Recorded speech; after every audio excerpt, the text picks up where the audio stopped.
Great. Watching the video, there was a lot of positives coming out of the game. Probably what I'm most pleased with is the progress that we made on some of the focus areas that we had during the open week. I felt like our guys really took advantage of that extra week that we had and saw good progress in practice. And, just little things like third down. I think we're much improved, especially in third and long. I think we're 5 of 8, and that was an area that we really spent some time trying to clean some things up, and then also talking about getting off to a fast start. Scoring on the first drive, just cleaning up the execution, really kind of setting the tempo for the day. Did a good job of that. Really pleased with no turnovers. Trevor's doing a good job protecting the ball at quarterback, and then everybody that touched it, 2 years ago. We have a pretty veteran offense and turned the ball over 4 times with all those veteran guys. And that's why the game was the way it was 2 years ago. So that was really a big point of emphasis. I felt like NC State did a good job of really trying to tackle the ball and separate the ball from the ball carrier. So I was really pleased with that. Obviously, it was good to get the passing game going. 380 yards through the air, 10 explosive plays. I think we had 8 explosive passes. And like we talked about after the game, really have seen that in practice. Our execution of the passing game has been really good. It was great to get the opportunity in the game and guys to get out there and make the plays. And, the biggest positive, I feel like we're improving. We got some good momentum, but offensively, I see really good progress the last few weeks. And, the best teams that I've been around really continue to get better and better as the year goes on this time of year. And so that's what I expect as we move forward. Florida State, definitely going to be a big challenge. You can't get caught up with their record. I know that they won 3 of their last 4. But in my opinion, just watching a day and a half of video, I believe this will be the best defense that we've faced up until this point. Very athletic, really at every position. I believe they're number 8 in the country in rush defense, number 1 in the ACC, only giving up 5 rushing touchdowns, and number 3 in the country, number 1 in the ACC in sacks. Number 9, Brian Burns, I think 2nd in the country with 9 sacks. The leader has 9.5. Very athletic, very fast, probably the most explosive defensive end, in my opinion, that we will have faced since Jadeveon Clowney at South Carolina. I mean, he's a problem. That shows up real fast. You really have to know where he is on every snap and spend some time getting a plan for that. So that's what you expect when you play Florida State. I mean, I think they've been higher than us in recruiting rankings about 8 of the last 9 years. So they got a lot of great players, a very talented group, and really can tell the last couple weeks that they have made a lot of improvement. And it'll be a big challenge, but that's what you expect this time of year as we continue on our journey. So with that, I'll open up with questions.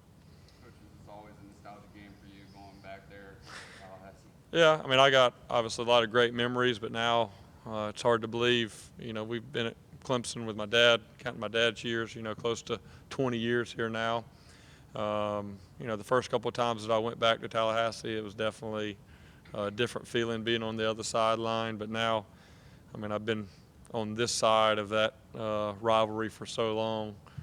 But it's, when you think about the history of the ACC, at least in the years that I've been around and kind of watching it, it's really been Clemson and Florida State. And, this game every year was always a pivotal game to that.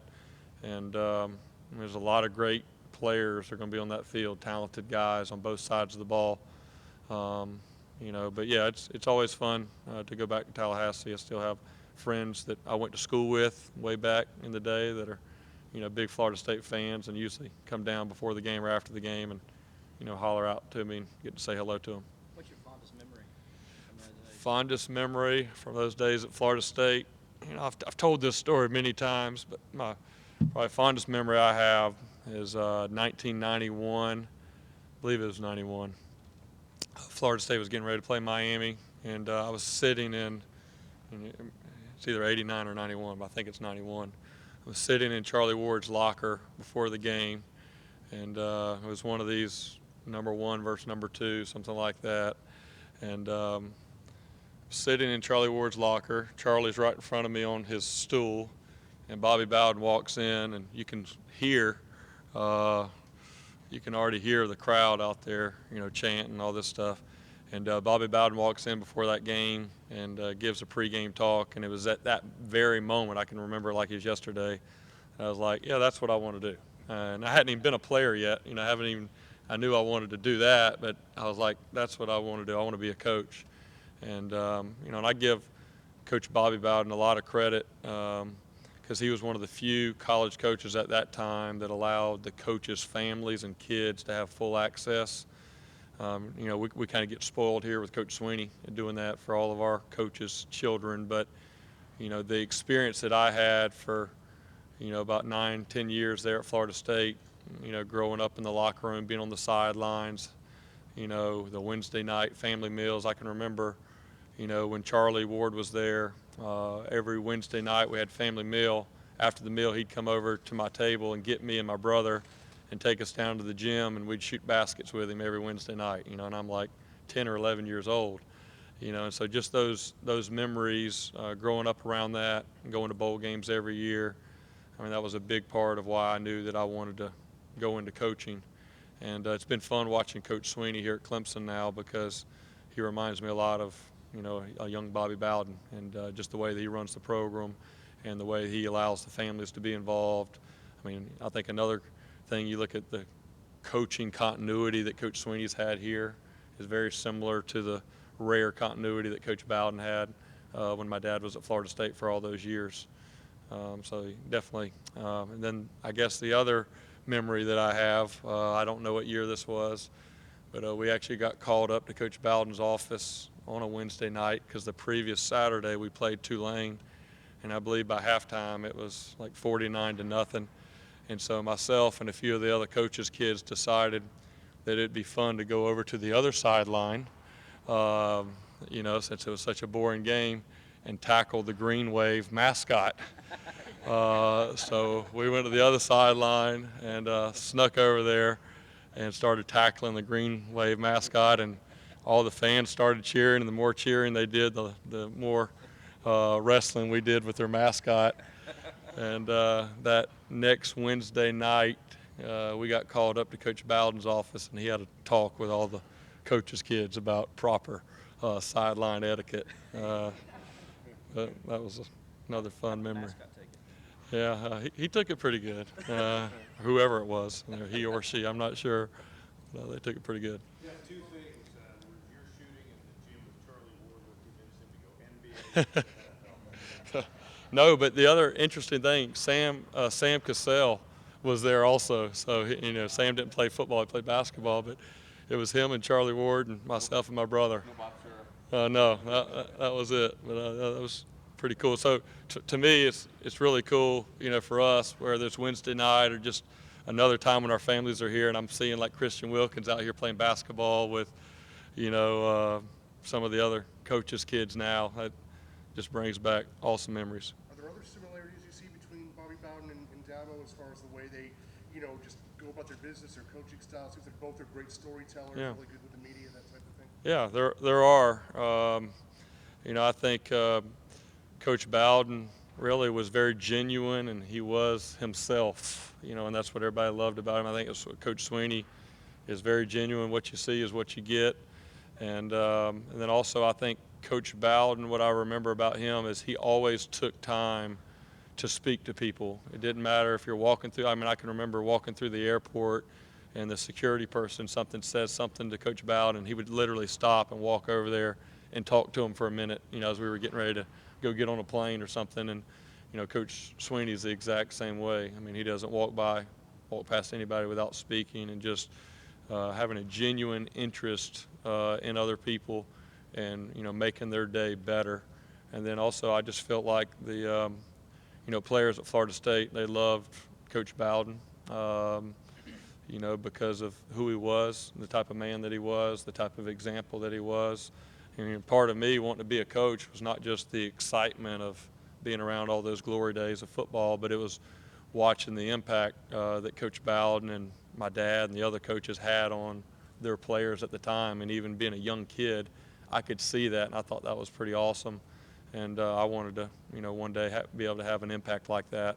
And so for me, a very special moment, because I don't get a chance to see Coach Bowden a whole lot. Now, obviously, I'm busy, and he's retired and traveling. But it's just pretty awesome that the day before the national championship a couple years ago down in Tampa, Deshaun Watson was awarded the FCA Bobby Bowden award. And so we got to go the day before the national championship, go to the church where they were giving away the award in Tampa, and Bobby Bowden spoke the day before. And so that was pretty awesome for me now, being a adult, someone I looked up to for all those years, and haven't really been able to sit down and hear him speak anything like that in a long time. In the day before one of our biggest moments, that was just kind of one of those God winks for me, that it's going to be a pretty special weekend. In terms of Trevor, 3 starts in, do you see the game slowing down? I mean, did it need to slow down? I thought he was, not that he was a guy that was super jittery in the first 2 starts, but I felt, we said that after the game and really talking yesterday, that he was much more comfortable from the very beginning all the way through. I think in the Syracuse game, he kind of, missed one of the signals there on the second play where we had the fumble, and then, Wake Forest, we didn't get off to the start we wanted, but I felt like he was the most comfortable, and just really the game within the game, his body demeanor, the way that he was looking over the defense and kind of, controlling the snap count.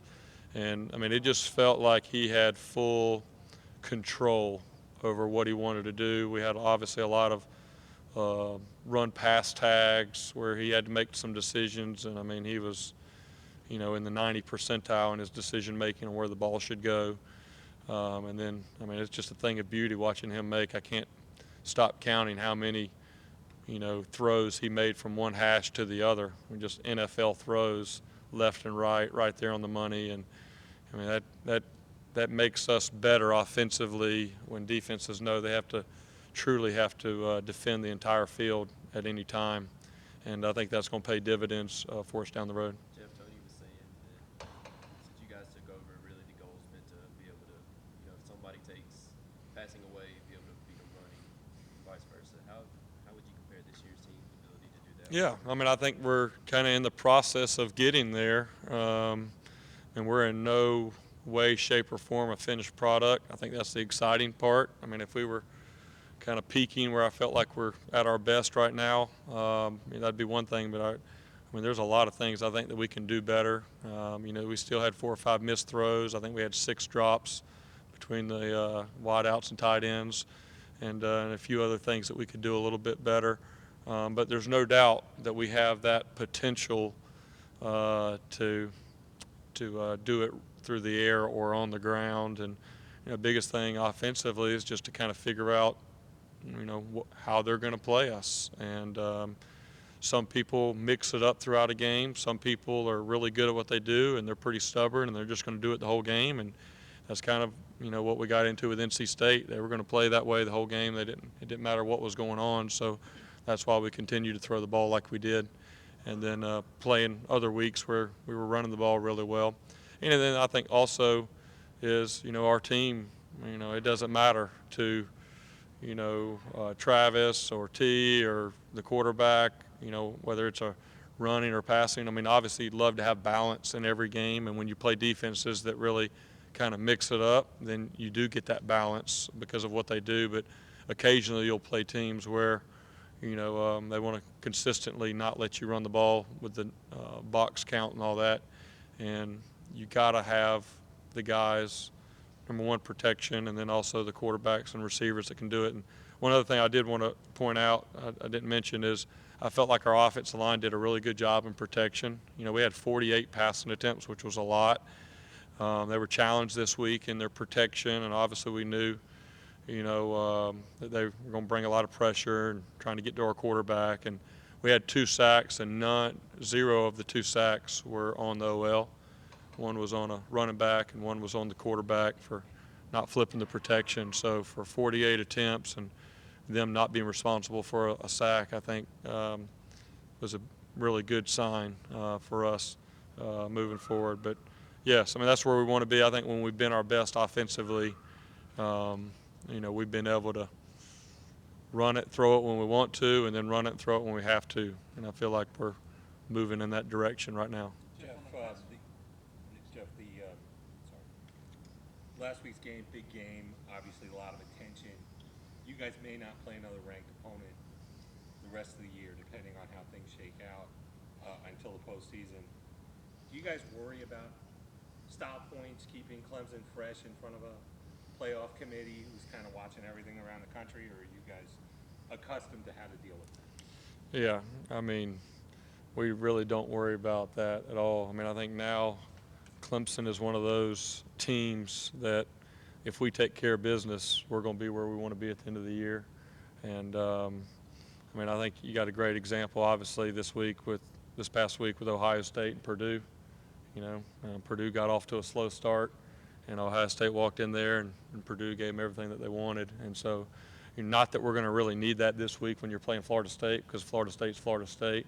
But I think it's a good reminder, for everyone that in college football there's a lot of parity, and it's only you go out and don't play well. And we've had games, obviously, the last 2 years. We've had games where unranked teams have beaten us, and this past year, obviously, with Syracuse having to come back.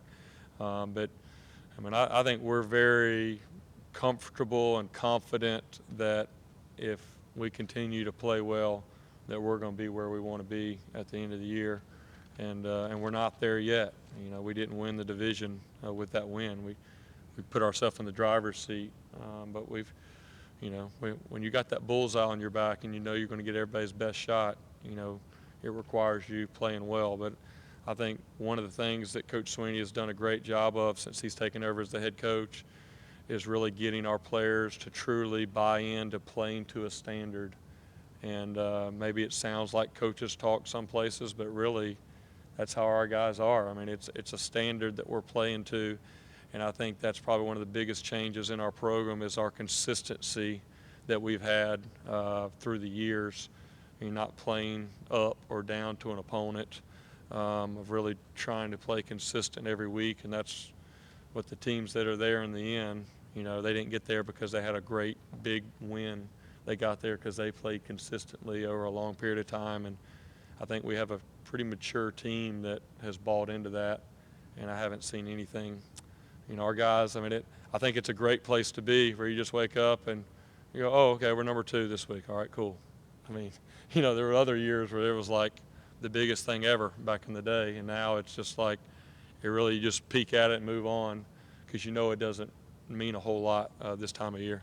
What's the pass protection of the line? What's been the biggest factor in there? Well, and part of it I think is Trevor.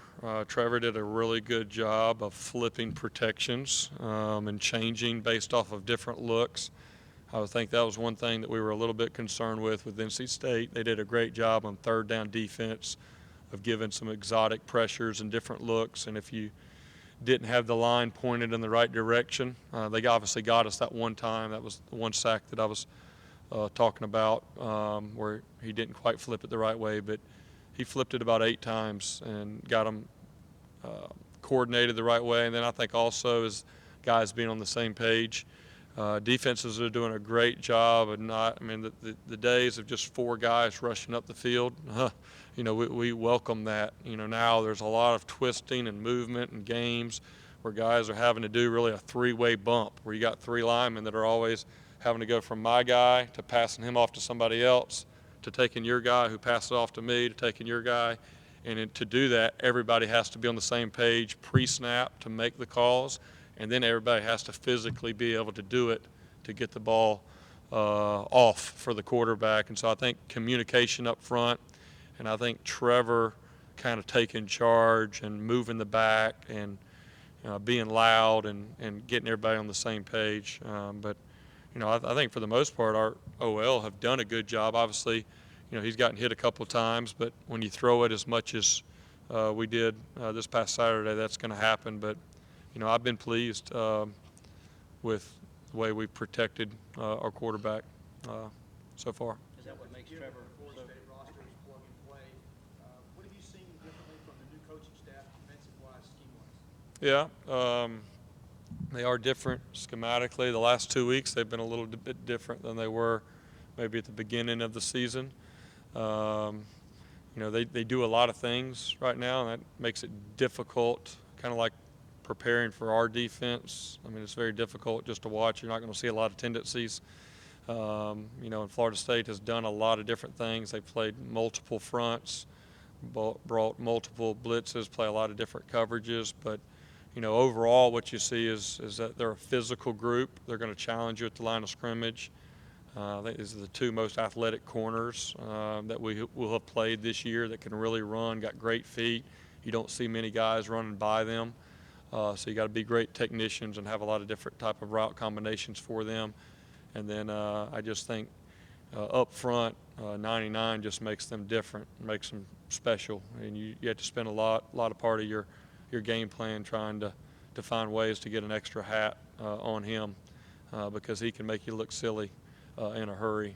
But I think overall, their defensive coordinators coming from Michigan State, which is off the same family tree of Pitt. So if you remember Pitt, when we played them here in the past, how they really challenge you, have a lot of extra guys around the run. I mean, that's one reason they're, number one in the ACC, number 8 overall in rush defense. They're going to have a lot of guys around the box, and I think the biggest difference is, they got the guys on the edge that can create some issues in the pass defense as well because they're very athletic.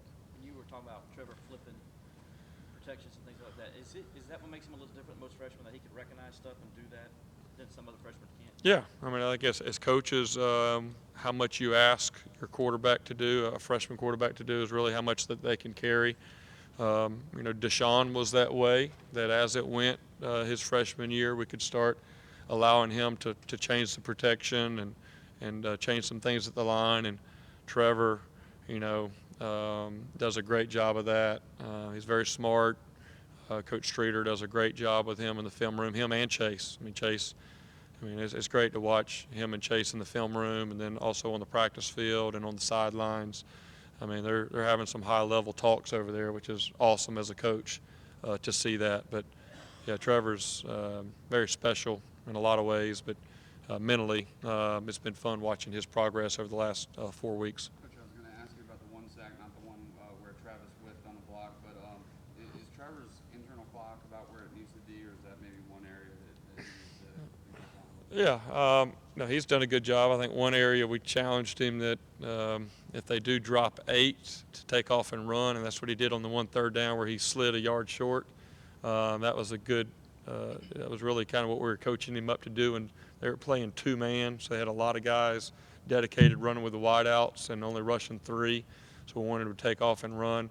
The particular sack that you're talking about is one of them where he kind of got fooled, and so we were hot. We were 1 short, and would have liked to leave the protection on the other side, but that's easy to happen. I mean, it was not real clear, and they had a lot of guys. Anytime you have 7 or 8 guys just walking around the line of scrimmage, they can fool you every once in a while, and that's one that he'll learn from. And in that situation, he just needed to get rid of the ball a little bit quicker and know that he was hot. Jeff, what does Trevion's his veteran presence mean to the room? And also, when he has a game like he had with the multiple catches for about 50 yards, does it mean a little bit more to you as a coach from a veteran guy like that Yeah. that doesn't get the publicity of the other guys? Yeah, I was very happy for him.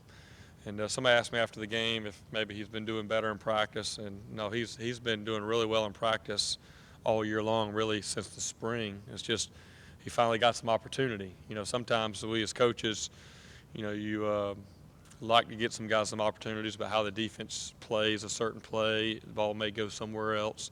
So sometimes the ball finds you and sometimes it doesn't. So big thing that Trevion knows, that we encourage all those guys that may not be getting as much balls as they want throughout certain games, is just continue to work hard, and the ball is going to find you at some point. And when it does, be ready. And that's what I can say about Trevion. He was ready, and it was great to see him make some big-time plays. He had several explosive catches there, and he's a guy that we're going to continue to count on as the year goes on. He's probably the one guy in my entire room that knows and has played all three positions.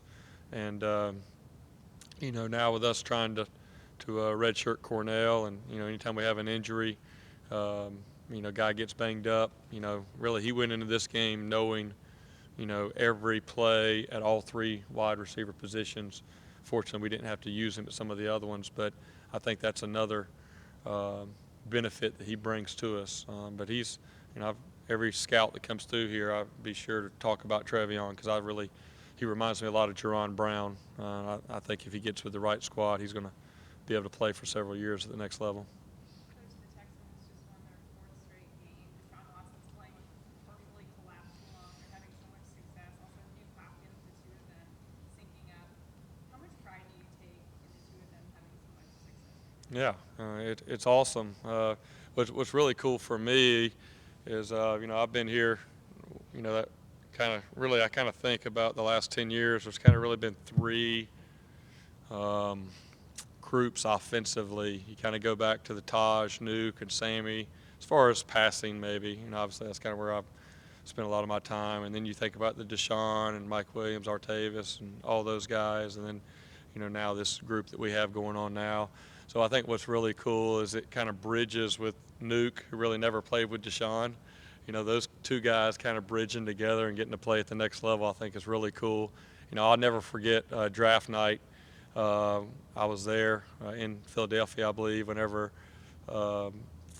Deshaun got drafted, and immediately within 5 minutes, Nuke called me, and he's like, "All right, tell me about him. What's his streaks? What's his weaknesses? What does he need to work on?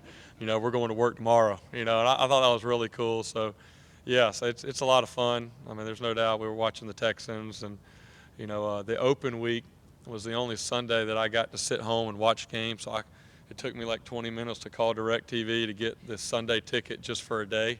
And they kept asking me who my favorite team was, and I was trying to explain to them I don't have a favorite team. I got a lot of guys that I want to watch, and they ended up telling me that it was cheaper to buy it for a month. It was $2 cheaper to buy a Sunday ticket for a month. So I guess my wife can watch it for the next 4 weeks.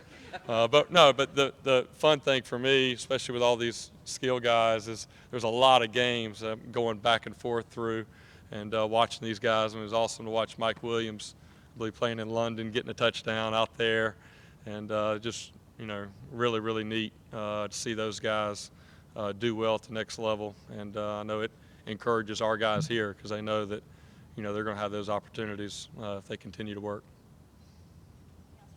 All right. Thanks. Good. Thank you. Appreciate it.